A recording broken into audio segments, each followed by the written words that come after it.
Peggy 18.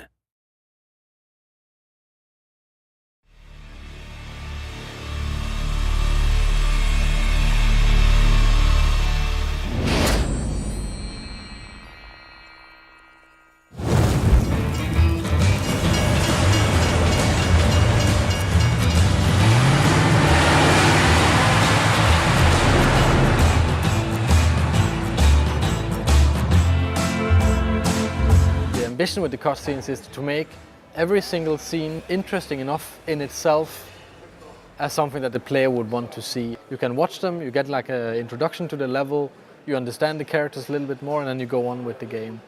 In a game like Hitman, where there is so much gameplay, there's so much within the game mechanics to challenge the players, the cutscenes also becomes a break between those kind of challenging gameplay moments.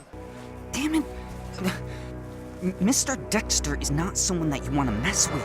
I think cutscenes are getting better and better. They're actually much, much better at using the language of cinematography and like movie storytelling and making compelling stories and characters. And this is just a natural evolution in games to lean on what we've learned from cinema. We're actually treating it like a classical movie. We're trying always to have like these, really slow dolly moves and shooting from outside the doorway into the room and trying to have this like subtle treatment of it, and it actually works really well. We have like an awesome team of animators and environment artists and lighting and comping and the composers and sound designers. I mean, a lot of people are working really hard on making them. All right, what is it worth to you? Name your price. If they convey a sense of motivation to play the game, and we've taken a lot of care to add that to Hitman Absolution. It's all well and good to be given a task to go and you have to take out a certain target, but if you can apply an emotional reason or a really solid motivation to do that, it just makes it more enjoyable and a lot more fun to play. Now listen to the city. If anyone mentions the girl, you know what to do. I'll call you. We started out wanting to do motion capture and then do voice acting separately and then kind of combine this as a classical way, at least for us to produce cutscenes. But we were allowed to hire real professional Hollywood actors and do the performance capture, which is basically doing motion capture, facial capture, and voice at the same time.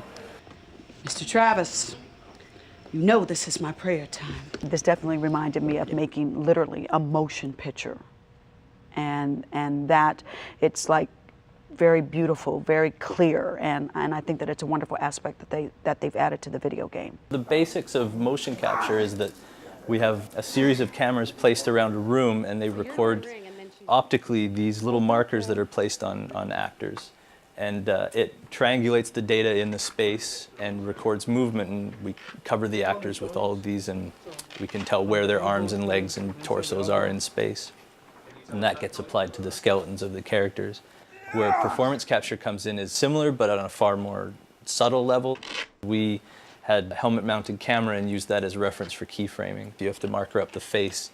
There's a lot of micro movements that get captured, and that goes through a similar process, but it usually requires far more cameras to pick up the smaller dots and the smaller ranges of movement. Also with ours, it required a soundproof studio, which Giant had, where we shot, so we could have the actors' voices synced up with their movement and just get a more believable performance out of them. That was really important to us.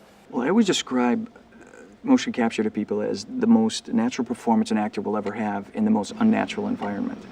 Because you're never having to cheat to camera, you're never having to cheat to a light, you're never having to worry about a camera over the shoulder, they don't have to worry about hair, makeup, lighting, wardrobe, nothing.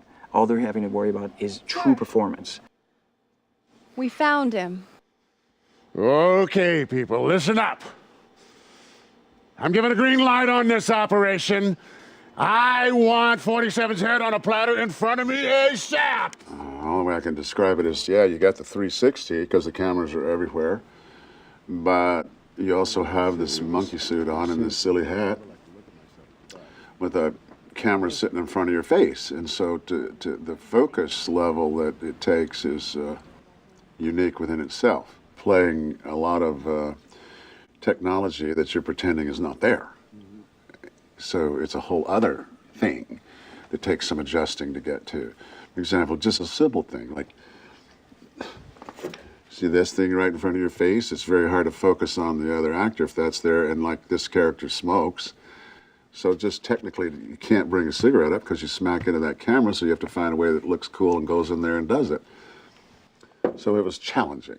The actors did have a lot of good suggestions, and they would say, this feels like out of character, and we'd be like, that's true, and we had a lot of back and forth. So we spent quite a bit of time on working with their voices, on getting a little deeper into the characters, like giving them some layers to the performances. The physicality and the origin of it is very much on the actors' shoulders, but from that point on, the animators' involvement in it shouldn't be really sold short. They add a huge amount of emotion and of physicality and everything to the scene.